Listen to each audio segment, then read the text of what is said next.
In vivo.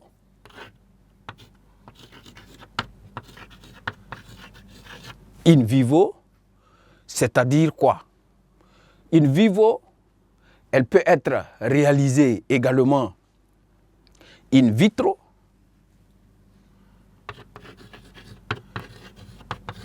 In vitro. Elle peut être réalisée également in silico. In silico. Pour dire quoi?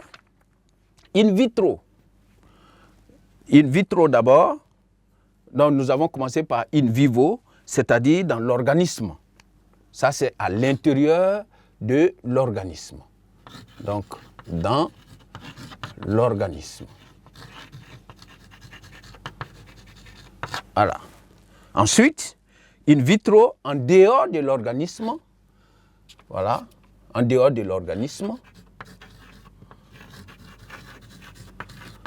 Et généralement, quand c'est en dehors de l'organisme, ça peut être surtout en laboratoire. Voilà.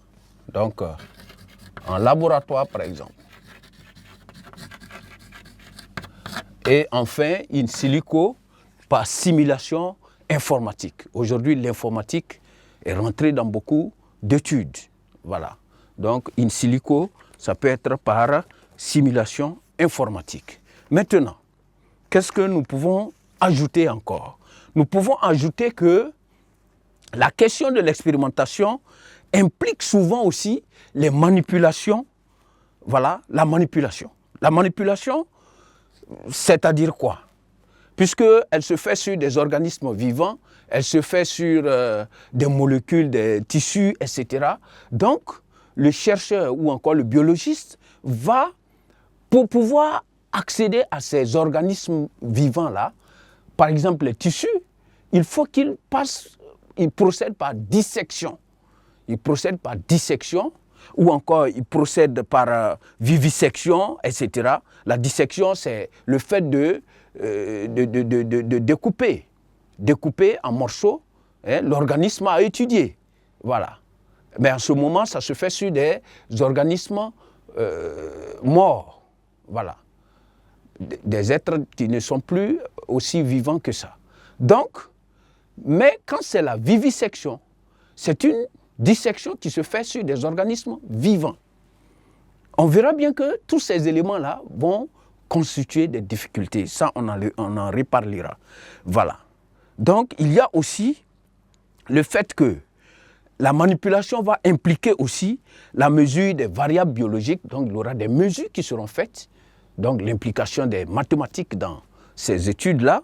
Il y aura aussi des techniques comme la culture cellulaire, il y aura la génétique, tout ça, voilà, la biochimie, etc., etc.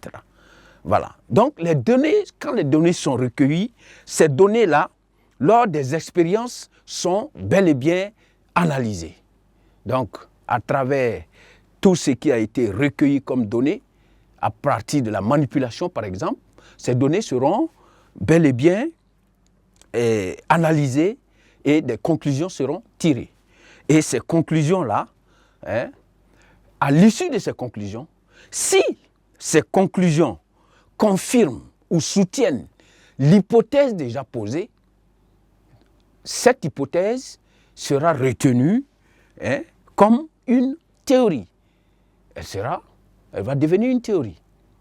Si l'hypothèse qui a été donnée au départ est réfutée, c'est-à-dire infirmée ou rejetée, voilà, par l'expérimentation, cela va amener le biologiste ou le chercheur à reprendre une nouvelle hypothèse. Voilà.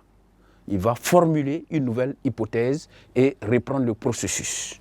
Maintenant, quelles sont les difficultés que l'expérimentation peut engendrer? Voilà. Nous allons passer en ce moment au petit 2. Nous allons parler des difficultés de l'expérimentation en biologie. Petit 2, les difficultés de l'expérimentation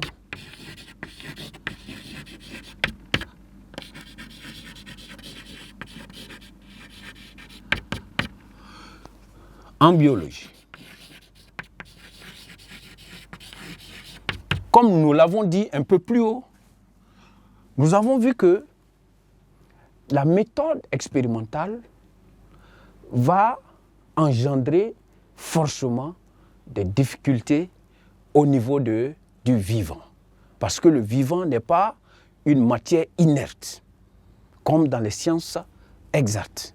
Ici, le vivant a sa spécificité.